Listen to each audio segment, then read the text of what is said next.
Bismillahirrahmanirrahim. Assalamualaikum warahmatullahi wabarakatuh. Waalaikumsalam warahmatullahi wabarakatuh. Alhamdulillah, salatu wassalamu ala rasulillah wa ala alihi washabihi wa mawala. La haula wala quwata illa billah. Rabbi shrah li sadri wa yassir li amri wa hlul 'uqdatam min lisani yafqahu qawli. Wa ba'du. Teman-teman mahasantri Pondok Pesantren Luhur Ciganjur yang saya hormati, santri online dimanapun Anda berada yang saya muliakan. Alhamdulillah, sebulan setengah hampir ya, lebih ya kita nggak ketemu. Saya mohon maaf karena ya banyak urusan dan sempat nggak sehat juga sayanya. Ini adalah pertemuan ke-18 ya Mas. Kita akan membahas tentang al-mutul, ide ya, ide pada Plato dan kemudian pada Aristoteles yang dibahas oleh Al-Farabi di kitab yang kita kaji, yaitu Al-Jam'u Baina Ra'yail Hakimain dari Nasr Al-Farabi. Sebelum kita mengkaji hal tersebut, yaitu halaman 65, mulai halaman 65 kalau di kitab saya ini, pertama-tama mari kita membaca surah Al-Fatihah. Kita hadiahkan untuk Al-Farabi, Plato, Aristoteles, dan untuk guru-guru kita, utamanya pendiri Pondok Pesantren Luhur Ciganjur yaitu Kiai Haji Abdurrahman Wahid beserta seluruh keluarga besar Kiai Haji Hasyim Asy'ari. Juga Fatihah untuk orang tua kita masing-masing, dari buku Kiai Alena, dan untuk kita semua semoga kita senantiasa dalam limpahan kasih Allah Subhanahu wa taala. Ala diniyah wa ala kulli niyatin sholihah wa ila hadrati Nabi Muhammad sallallahu alaihi wasallam. Al-Fatihah. A'udzubillahi minasyaitonir rajim. Bismillahirrahmanirrahim. Alhamdulillahirabbil alamin arrahmanirrahim maliki yaumiddin. Iyyaka na'budu wa iyyaka nasta'in ihdinas siratal mustaqim. Shiratal ladzina an'amta 'alaihim ghairil maghdubi 'alaihim waladdallin. Halaman 65 kalau di saya ini yang di kitab kalian yang jelas mulai dari wa min dalika aswar ya. Bismillahirrahmanirrahim. Qala al-mu'allifu rahimahullahu ta'ala wa nafa'ana bihi bi ulumihi bid-daraini. Ini tentang al-mutul ini, kalau di buku saya ada 8,5 halaman. Nanti kita pecah jadi 2 ya. Yang pertama hari ini membahas soal ide versi Plato dan Aristoteles. Nanti pertemuan selanjutnya kita membahas soal metaphors. Kalau bahasa sekarang metaphors apa sih? Jagat apa? Ragam jagat ya. Apa sih bahasanya? Multi semesta ya. Oke. Wa min dalika wa min qaulin, dan sebagian dari pernyataan tentang perbedaan antara Plato dan Aristoteles itu aswaru wal musul. Aswar forma-forma, wal mutul ide-ide. Ini pakai bahasa filsafatnya. Kalau suar itu surah kan biasanya diartikan gambar ya. Kan kalau di bahasa filsafat surah atau suar itu artinya adalah image atau forma. Mutul itu kan misal, contoh ya. Cuman kalau di dalam bahasa filsafat, misal itu mitaliyah, artinya ide. Mitaliyah idealisme. Ini maksudnya ide. Forma-forma dan ide-ide. Allati yang tunsabu dinisbatkan ila Aflatun, kepada Plato. Annahu, bahwasanya Plato yuthbituha, menetapkan keberadaan ide dan forma. Wa Aristu, sementara Aristoteles ala khilafi ra'yihi, berbeda pendapat dengan Plato fihima, mengenai forma dan ide ya. Ini ada satu pendapat umum menyatakan bahwa Plato dan Aristoteles itu berbeda pendapat. Plato di satu sisi itu menyatakan adanya ide atau forma, sementara Aristoteles menyatakan pendapat yang berbeda tentang dua hal itu. Wadalika, pernyataan yang tersebut tadi apa? Anna Aflatun, bahwasanya Plato fi katsirin min aqawili, di banyak pernyataannya, yumi'u, mengisyaratkan ila anna lil maujudat, bahwasanya segala hal yang ada itu memiliki suaron, forma, mujarrodatan, yang abstrak, fi alamil ilah, di alam ilahi. Saya kurang sepakat nih dengan istilah alam ilahi, seolah-olah Tuhan punya alamnya. Maksud alam ilahi nanti adalah lebih tepat alam metafisik. Warubama, dan kemungkinan yusamniha, Plato menamai forma-forma tadi ya al-mutulal ilahiyah, ide-ide ilahi.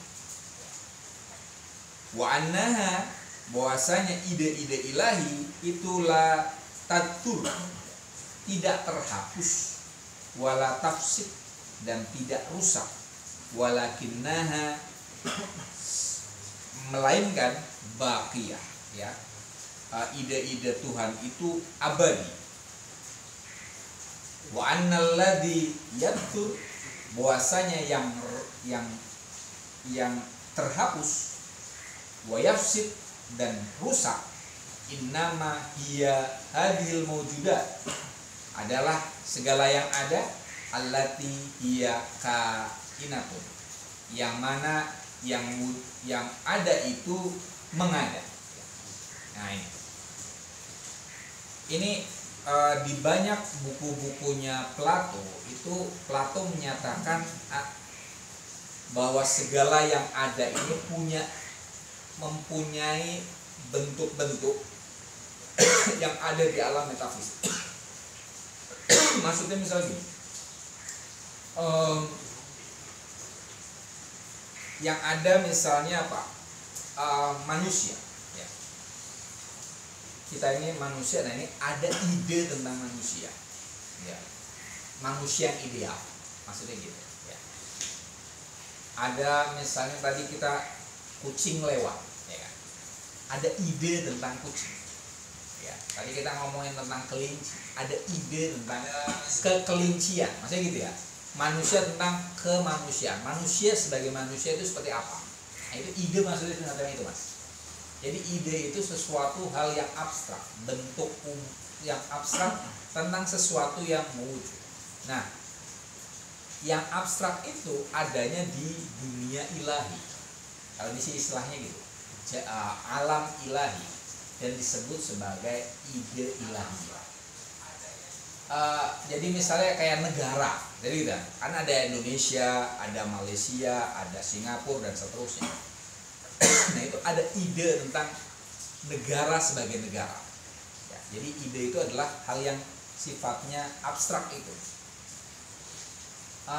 Ketika gagasan tentang ide itu mewujud, misalnya menjadi Indonesia, itu sebenarnya sudah tidak ideal lagi, ya. Seperti tadi, ide tentang manusia sebagai manusia ketika mewujud menjadi kita semuanya, jadi kita sudah nggak ideal lagi, ya. Nah, manusia sebagai manusia itu tadi tidak akan rusak, tidak akan sirna, tapi abadi, ya. Sementara kita sebagai kita nih, ya, masing-masing kita semua, Mas Waik dan kawan-kawan ini semua, itu tadi apa?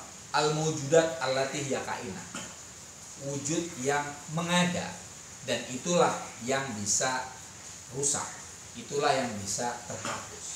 Paham nggak di sini ya? Nah tadi, terkait dengan ide tadi, ini dalam pandangan Plato itu ide itu ada di alam ilahi dan disebut sebagai ide-ide ilahiyah. Ya. Jadi manusia sebagai manusia itu ada di gagasan Tuhan, ya. Negara sebagai negara itu ada di gagasan Tuhan. Maka kalau di filsafat Plato, agar kita mengetahui sesuatu itu memikirkan tentang ide, ya. Misalnya manusia sebenarnya seperti apa? Nah itu berfilsafat itu adalah memikirkan tentang ide. Maka idealis itu sebenarnya kan kayak gitu, memikirkan tentang idenya Tuhan. Seharusnya gimana sih? Ini idealis itu makanya kita sering bilang ya, idealis itu kan urusannya dengan apa yang seharusnya. Nah itu kan. Sementara realis itu kan apa yang nyata-nyata ada, ya kan? Ya gitu kan? Nah sebenarnya itu. Yang seharusnya ada itu disebut sebagai ide. Dan ide itu adalah sesuatu yang tidak hancur dan itu adanya di alam ilahi ya. Nah, Aristoteles Zakaro menyebutkan fi hurufihi di buku huruf ya, fima ba'da tabi'ah yang membahas tentang metafisika. Dia menyebutkan kalaman pernyataan syana'a yang mencela atau mengkritik fihi di dalam buku itu alal qailina bil mutul, mengkritik terhadap orang-orang yang mengatakan bil mutul tentang ide wasua dan forma-forma allati yuqalu yang dikatakan innaha maujudatun, bahwa ide-ide itu ada, qaimatun berdiri, fi alamil ilah di alam ilahi, ghairu fasidatin dan tidak rusak. Wabayana, dan Aristoteles menjelaskan ma yalzamuha, apa-apa yang lazim bagi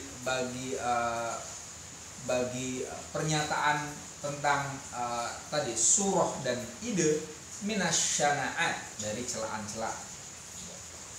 Ini di buku metafisikanya Aristoteles itu ada pernyataan yang justru mengkritik idealisme tadi. Ya. Plato di satu sisi menyatakan bahwa segala yang ada ini ada ide, dan ide itu ada di alam ilahi. Nah, di sisi lain Aristoteles mengatakan bahwa pernyataan tentang ide itu sesuatu yang perlu ditinjau ulang. Apa tinjauan ulangnya? Anahu, bahwasanya sa'an, yajibu, bahwasanya mutil tadi ya, yajibu wajib, annahunaka, bahwa di sana khututon wasutuhan, ada garis, wasutuhan, ada bidak, wa'aflakan, dan horizon atau cakrawala. Tumatu jadu, kemudian ada pula harokatun minal aflaki wal adwar, dari horizon dan putaran-putaran itu ada gerakan-gerakan. Wa annahu yujadu hunaka ulumun, ya. Dan ada pula pada hal-hal yang hal ihwal mawjudat tadi juga ada ilmu-ilmu. Mithlu ilmu an-nujum, contohnya ilmu astronomi, wa ilmu alhan, ilmu melodi ya, wa aswatun mu'talifatun, dan suara-suara yang tersusun, wa aswatun ghairu mu'talifatin, dan suara-suara yang tidak tersusun, wa tib, kedokteran, wa handasa, teknik, wa maqadirun mustaqimatun, dan ukuran-ukuran yang lurus ya, wa akhar wajatun, dan ukuran-ukuran yang tidak lurus atau bengkok, wasyaun harotun, hal ihwal yang panas, wasyaun baridatun, dan perkara-perkara yang dingin. Wabil jumlah secara umum ada kaifiyatun fa'ilatun, ada kualitas yang aktif, wa munfa'ilatun, dan kualitas yang reaktif, wa kulliyatun wa juz'iyatun, dan adanya universaliyat, kulliyat ya, wa juz'iyat, adanya partikulariyat, wa mawad wa suwar, dan ada materi-materi dan ada forma-forma. Maksudnya apa?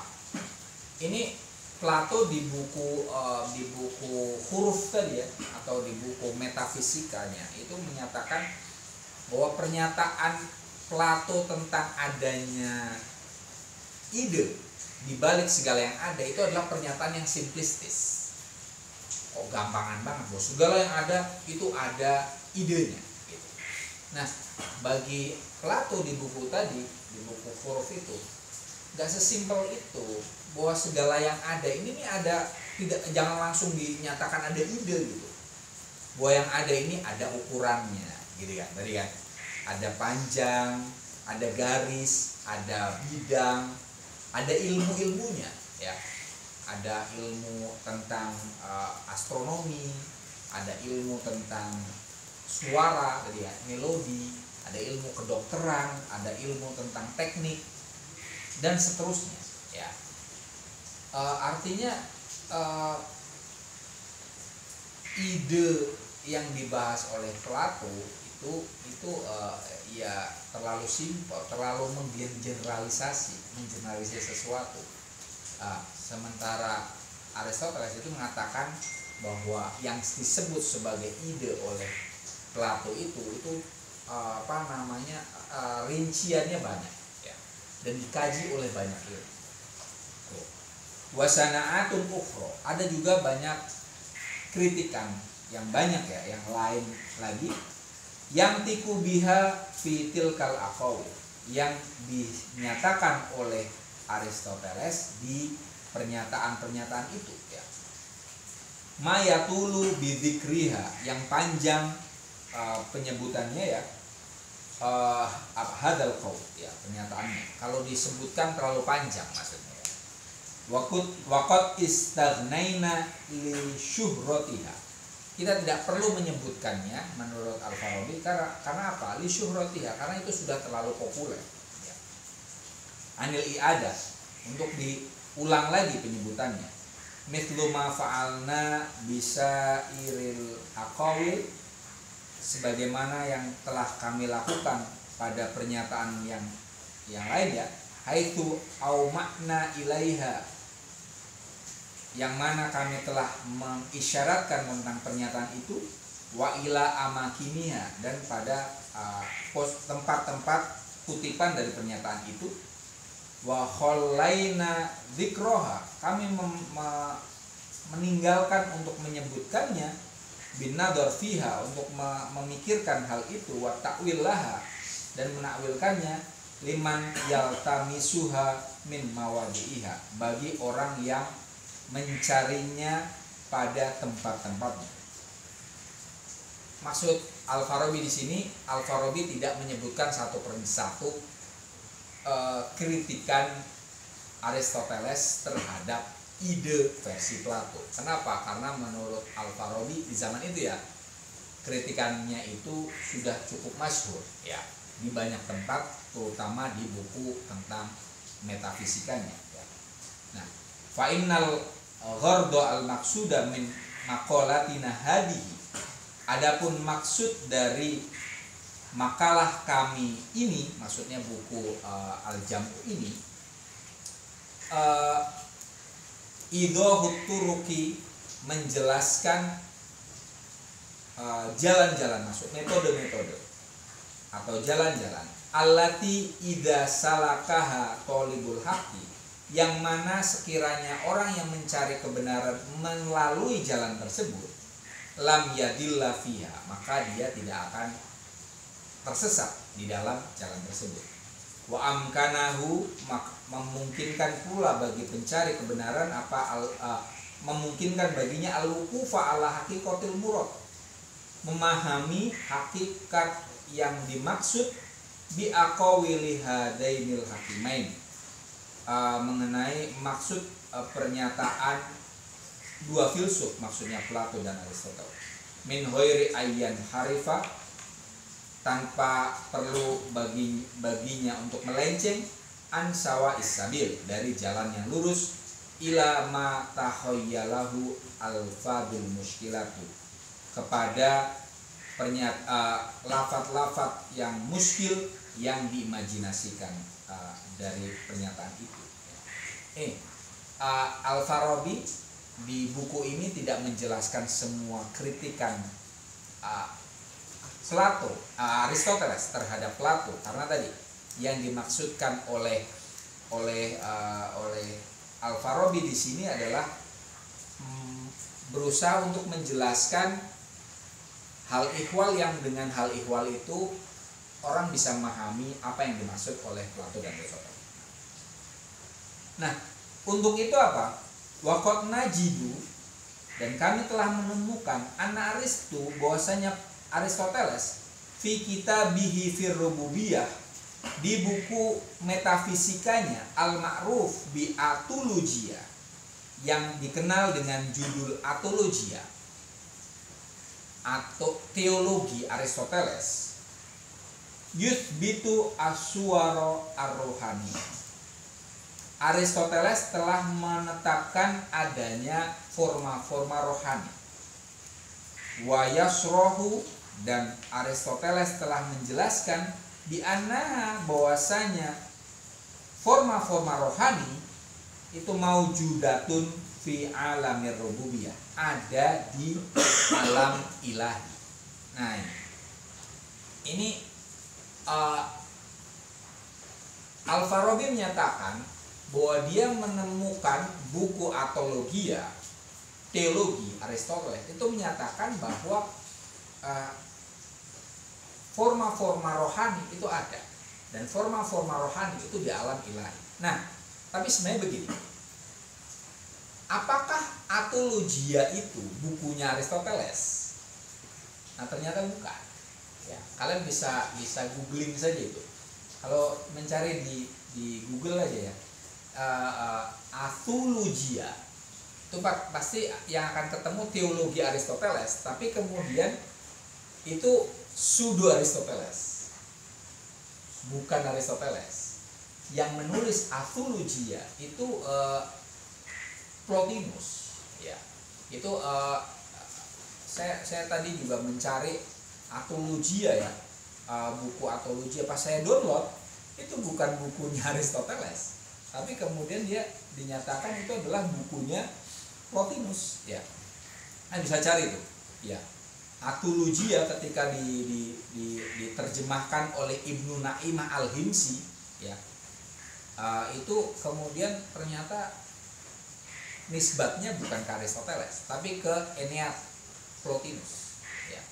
Kemudian ada dua referensi. Yang kedua adalah bukunya Abdurrahman Badawi, ya. Ada Aflutin Inga Arab, itu juga sama. Di situ ada buku Atologia Aristoteles, tapi kemudian larinya ke Plotinus. Artinya di zaman Al-Farabi, atologia itu dinyatakan sebagai bukunya Aristoteles, tapi penelitian yang kekinian menyatakan tidak, itu adalah bukunya Plotinus. Jadi apakah Al-Farabi itu nanti berhasil untuk mengharmonisasikan Plato dan Aristoteles? Sebenarnya nggak berhasil. Kenapa? Karena ternyata yang dibaca buku yang lain, gitu ya, buku yang lain semacam itu. Kalau memang atologia itu bukunya Aristoteles, betul mungkin, ya, tapi ternyata bukan bukunya Aristoteles, maka sebenarnya meleset, ya. Ini oke, ya. Maka sebenarnya di pembahasan tentang ide ini, Al-Farabi itu adalah Neoplatonis, ya. Dia lebih dekat ke Plato daripada ke Aristoteles, ya. Jadi dia berusaha untuk menarik Aristoteles kepada Plato, padahal Aristoteles nggak ngomong kayak gitu kan. Yang diambil adalah Plotinus untuk menyeret Aristoteles agar selaras dengan Plato sebenarnya. Nah, tapi terlepas dari itu, ternyata nanti kita akan baca gagasan tentang ide itu memang kalau dikaitkan ke teologi Islam itu selaras, gitu ya. Nanti kita akan ketemu. Nah, di sini Al-Farabi di teks selanjutnya ini masih membahas tentang atologia, itu dianggap sebagai bukunya Aristoteles, ya. Falatahlu hadhil aqawil, ya. Pernyataan-pernyataan tidak kosong, tidak uhidat ala dohirya, apabila diambil secara dohir, min ihda talati halal, tidak kosong dari salah satu dari 3 kondisi. Ya. Tadi adanya pernyataan Aristoteles bahwa dia tidak sepakat dengan ide versi Plato, sementara di atologia itu dia sepakat. Nah, ini ada 3 kemungkinan. Imma ayyakuna ba'duha munakidu ba'diha. Ya. Kemungkinan yang pertama, sebagian pernyataan itu bertolak belakang dengan sebagian yang lain. Kemungkinan yang pertama. Wa imma ayyakuna ba'duha li Aristu wa ba'duha laisa lahu. Wa imma, atau mungkin ayyakuna ba'duha, sebagian pernyataan itu li Aristu, pernyataannya Aristoteles. Wa ba'duha laisa lahu, sebagiannya bukan Aristoteles. Sebenarnya yang benar yang ini nih. Ya. Ya. Wa imma ayyakuna laha ma'anin, mungkin ada pada pernyataan itu makna-makna. Wa ta'wilat, ya, takwil, ada takwil tatafiku bahwa tinuha yang selaras secara batin, ya, secara batin dari pernyataan itu selaras.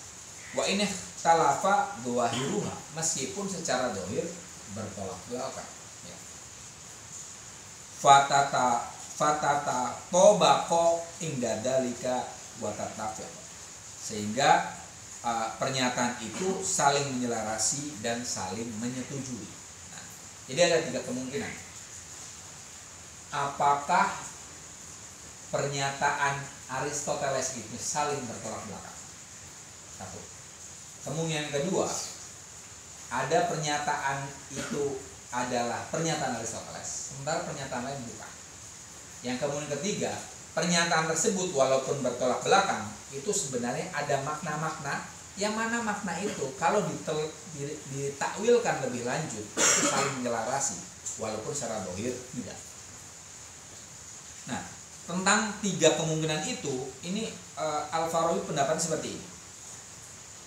Fa imma ayyudonna bi Aristo, apabila disangkakan pada Aristoteles, ma'a baro'atihi, dengan kemahirannya Aristoteles, wa syiddati yaqdotihi, dan kewaspadaannya atau kehati-hatiannya Aristoteles, wa jalalati hadhil ma'ani indahu, dan keagungan atau keurgensi makna-makna ini bagi Aristoteles, akni aswar ar-ruhaniyah, yakni makna tentang forma-forma rohani, annahu, bahwasanya Aristoteles yunakidu nafsahu, bertolak belakang dengan dirinya sendiri, fi ilmin wahidin, di satu ilmu, wa huwa al-ilmu ar-rububi, yaitu ilmu rububiyah, metafisika. Fa ba'idun wa mustankirun, maka hal itu jauh dan seyogianya diingkari. Ini kemungkinan yang pertama. Ya. Tadi kemungkinan pertama adalah apa? Pernyataan Plato saling bertolak belakang. Nah, ini bagi Al-Farabi itu mustahil. Kenapa? Aristoteles itu orang yang cerdas. Aristoteles itu orang yang hati-hati. Dan perkara tentang forma tadi itu adalah perkara yang penting. Mustahil Aristoteles yang sedemikian rupa itu bertolak belakang pendapatnya. Ya, ini yang pertama. Artinya kemungkinan yang pertama itu gugur versi Al-Farabi. Wa imma anna ba'dha li Aristo. Adapun sekiranya salah satu dari pernyataan itu punya Aristoteles, wa ba'dha laisa lahu, dan sebagian dari pernyataan itu bukan pernyataan Aristoteles, fa huwa ab'adu jiddan, itu jauh betul. Idil kutubu an-natiqatu bitilkal aqawil, karena buku-buku yang menyatakan pernyataan itu ashharu, itu masyhur, min ayyudonna, untuk disangka, biba'diha, bahwa sebagian darinya annahu manhul, itu lebur atau tidak. Itu memang zaman Aristoteles, Al-Farabi, atologia itu dia masyhur dinisbatkan kepada Aristoteles. Jadi saat itu mustahil loh bagi dia ya. Kalau dikatakan atologia itu bukan pernyataannya Aristoteles, tapi nanti di penelitian selanjutnya ternyata justru yang masyhur itu malah clear ya. Jadi kemungkinan yang kedua itu malah dinafikan oleh Al-Farabi. Fabakia, maka yang tersisa apa? Ayyakuna laha, ada bagi pernyataan-pernyataan yang tadi takwilatun wa ma'ani, ada makna-makna dan takwil-takwil dan makna. Idza kushifa anha, apabila disingkap, urtufi'a asyakku wal khiratu, maka keraguan dan kebingungan akan hilang.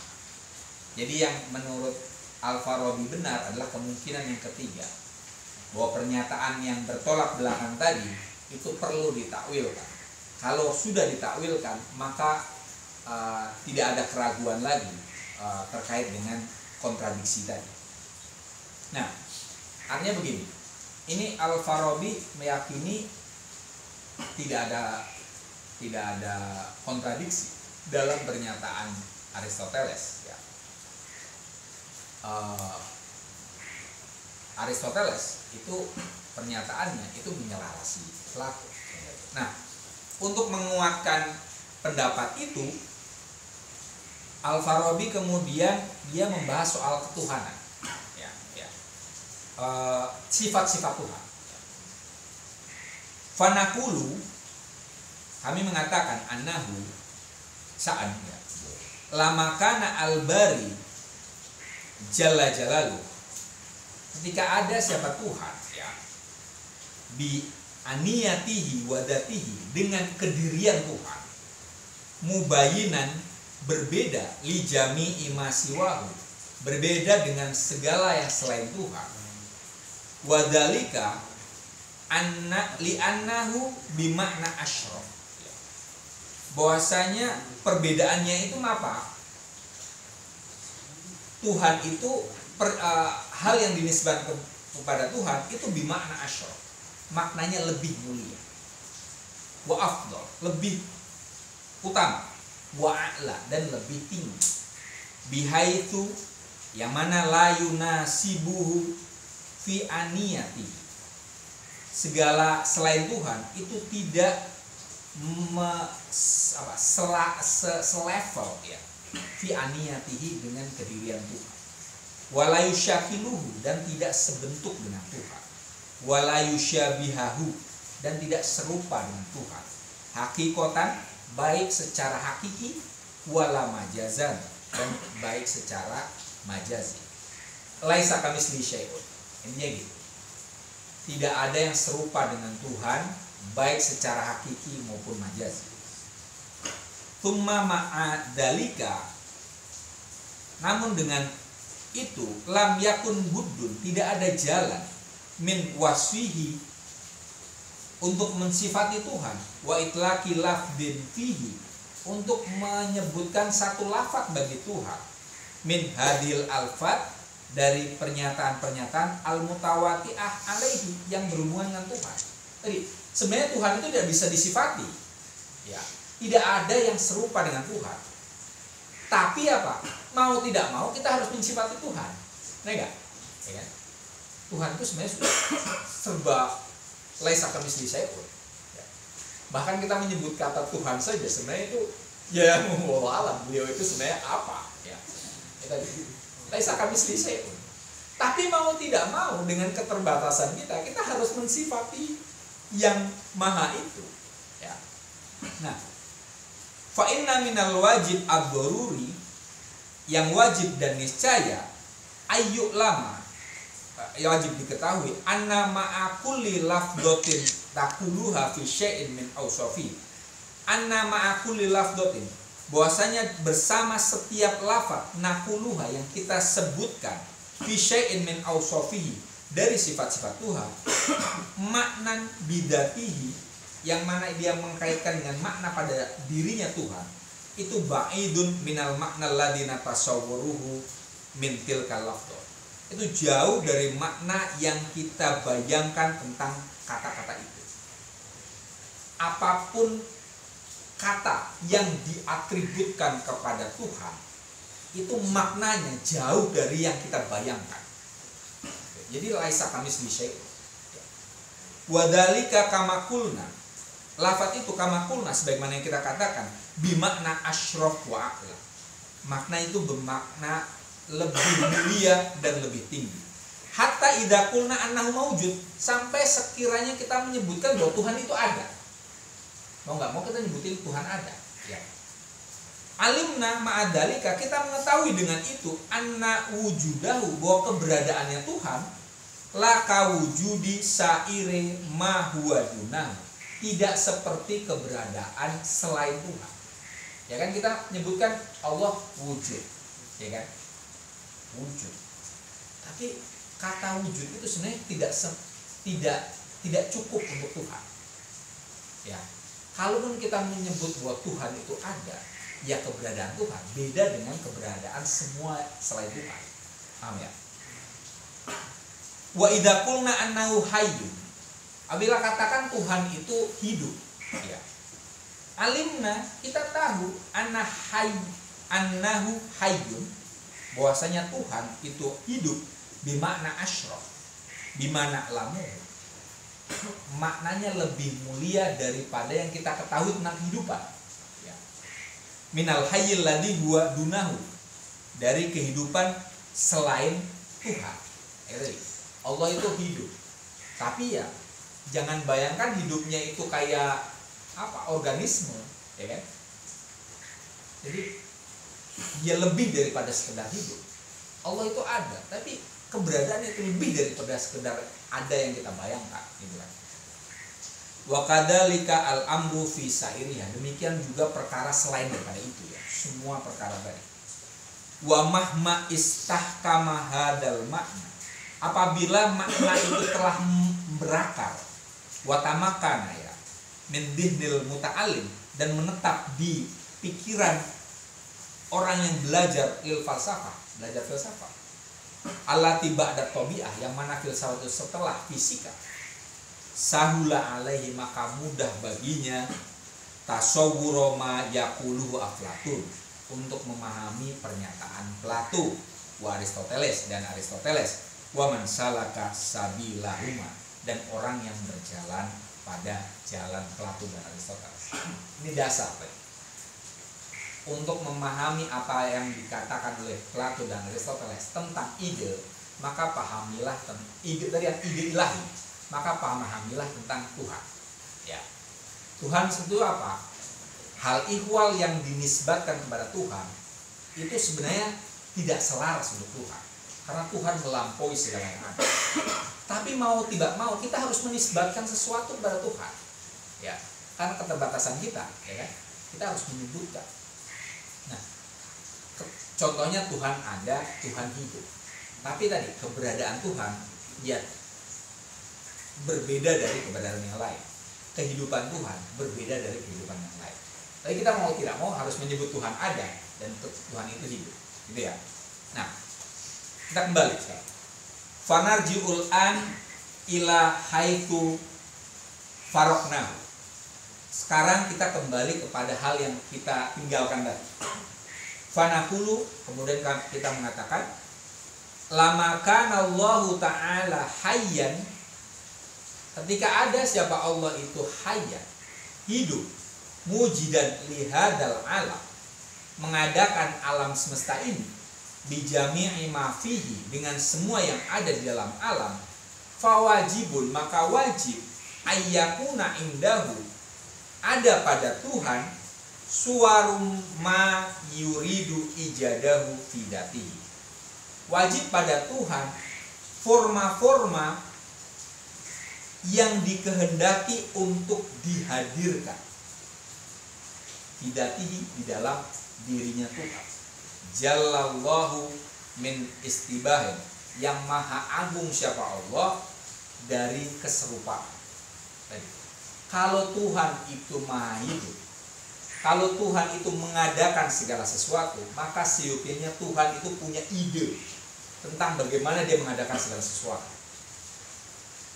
Ini prinsip kenapa ada ide ilahi. Kenapa? Karena kita mempercayai Tuhan mengadakan segala sesuatu. Maka seyogianya Tuhan punya ide tentang mengadakan segala sesuatu. Wa aidon, dan juga fa inna dzatahu, bahwasanya zat Tuhan lama kanat baqiyatan, ketika zat Tuhan itu abadi, la yajuzu alaihi tabaddulu wa taghayyur, maka tidak boleh bagi zat Tuhan untuk berubah atau berganti.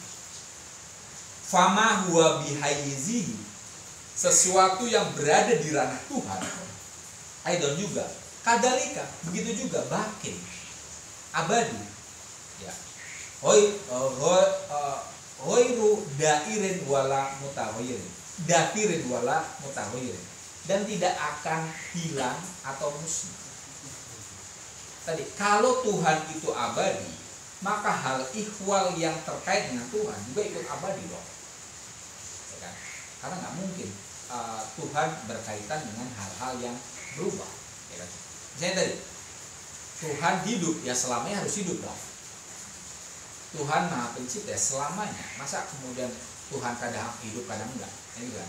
Jadi hal yang dinisbatkan kepada Tuhan itu harus seabadi Tuhan. Walau lam yakun lil maujudati suwarun wa atharun fi datil mujid.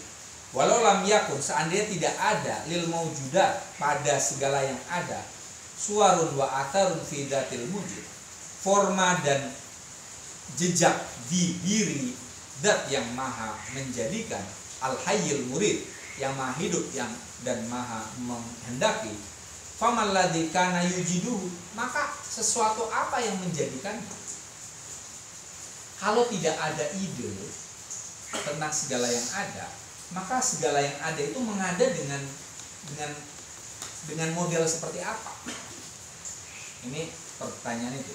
Wa alam ayyi mithalin yanhu bima yaf'aluhu wa yum'iduhu. Wa ala ayyi mithalin, dan dengan pola seperti apa? Ya, yanhu mengikuti bima yaf'aluhu, dengan sesuatu yang diciptakan Tuhan, wa yum'iduhu, dan dikreasikan oleh Tuhan. Segala yang diciptakan Tuhan, kalau tidak ada mithal itu, maka dia akan mengikuti model yang seperti apa? Ama alimta, sebagaimana engkau ketahui, anaman nafa hadal makna, orang yang menafikan makna itu, anil fa'il hayyul murid, dari pelaku yang maha hidup dan maha mengendaki, maksudnya Tuhan, lazimahu, maka lazim bagi orang itu ayyakula, untuk mengatakan bi anna ma yujiduhu, bahwa segala yang dihadirkan oleh Tuhan, innama yujiduhu, bahwasanya Tuhan menghadirkannya jazafa, secara acak, buatan hasan, dan secara sial atau kebetulan, wa ala ghairi qasdin, dan tanpa maksud, walayanhu nahwa ghordin maksudin, dan sesuatu itu tidak mengikuti sesuai dengan maksud tertentu, birodati, dengan kehendaknya Tuhan. Wahada min asna isyanaat, ini adalah celaan yang sangat tinggi. Baik, maksudnya begini, kalau tidak ada ide yang mendasari segala yang ada, kalau Tuhan tidak menentukan ide tertentu tentang hal yang akan diadakannya, maka berarti Tuhan ngawur dong. Paham maksudnya? Kalau tidak ada ide ilahi, berarti segala yang ada ini adanya secara acak dan kebetulan, tanpa maksud. Irodah Tuhan itu irodah yang acak adul, suka-suka Tuhan. Nah, ta'ala Allahu an dzalik, maha suci Allah dari semua itu. Karena kekacauan itu mustahil bagi Tuhan, maka yang wajib bagi Tuhan adalah keteraturan. Nah, karena keteraturan itu lazim bagi Tuhan, maka seyogianya ada ide ilahi. Nah, karena itu ide ilahi menjadi ada. Dan karena ide ilahi itu dikaitkan dengan Tuhan, maka ide ilahi pun abadi, sebagaimana Tuhan abadi. Nah, ketika Plato mengatakan segala yang ada itu punya ide di baliknya, bahwa ide itu ada pada Tuhan, maksudnya seperti itu tadi. Segala yang ada ini kan diciptakan oleh Tuhan. Tuhan menciptakan segala ada itu punya maksud-maksud tertentu. Nah, maksud itu adalah yang disebut oleh Plato sebagai ide-ide tadi. Nah, ide-ide itulah yang kemudian dinyatakan sebagai abadi, sebagaimana abadinya Tuhan. Pendapat itu sebenarnya pendapat Plato. Apakah Aristoteles pendapat semacam itu? Sebenarnya tidak. Cuman tadi Al-Farabi karena mengacu kepada buku Atologia yang dinisbatkan kepada Aristoteles, maka dia mengatakan bahwa Plato dan Aristoteles selaras. Di titik ini sebenarnya tadi ya, Al-Farabi sebenarnya gagal untuk menyelaraskan, tapi yang justru dia berhasil dia lakukan adalah menyelaraskan gagasan Plato dengan gagasan teologis kita, ya, teologi Islam, bahwa Tuhan itu menciptakan hal ihwal itu laisa an abas, tidak tidak semena-mena, tidak asal-asalan, semuanya diciptakan dengan maksud, because, ya. Karena kita percaya ada maksud di balik segala yang diciptakan oleh Tuhan, maka dengan demikian ide versi Plato menjadi selaras dengan gagasan Islam itu. Oke. Hari ini kita cukupnya sampai itu saja, karena selanjutnya kita akan membahas metaphors, ya, minggu depan.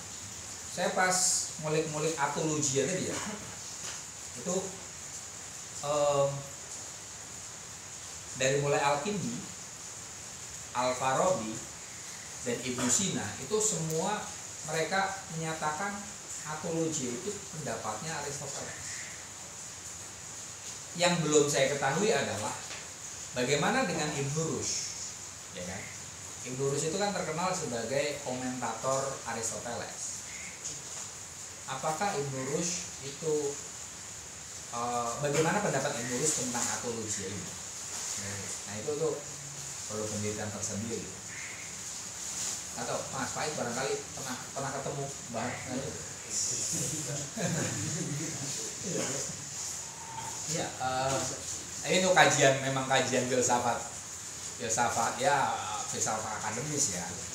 Tadi kan Aristoteles dengan Aristoteles dengan atologia itu relasinya seperti apa? Tapi ini saat ini penelitian tentang teks-teks filsafat menyatakan memang atologia bukan Aristoteles. Itu yang jadi pertanyaan selanjutnya, dan ini walau alam ya, saya belum menelitinya. Itu bagaimana pendapat Ibnu Rushd tentang atologia. Seyogyanya sih dia menyangkal atologia itu pendapatnya Aristoteles. Ya. Tapi kalau menyangkal zaman itu dalilnya apa? Ya. Karena Ibnu Rushd itu kan nggak bisa bahasa Yunani. Sebagian filsuf Islam itu tidak bisa bahasa Yunani. Bagian. Yang bisa mungkin Al-Kindi sama Al-Farabi ini seharusnya bisa nih. Nggak tahu juga saya. Al-Farabi itu kan termasuk filsuf yang poliglot juga ya. Tapi walau ya, apakah dia mengetahui bahasa Yunani atau tidak? Ya. Ada yang bertanya? Cukup. Oke, cukup hari ini. Pas ya, jam 1 jam. Terima kasih atas atensinya. Assalamualaikum warahmatullahi wabarakatuh.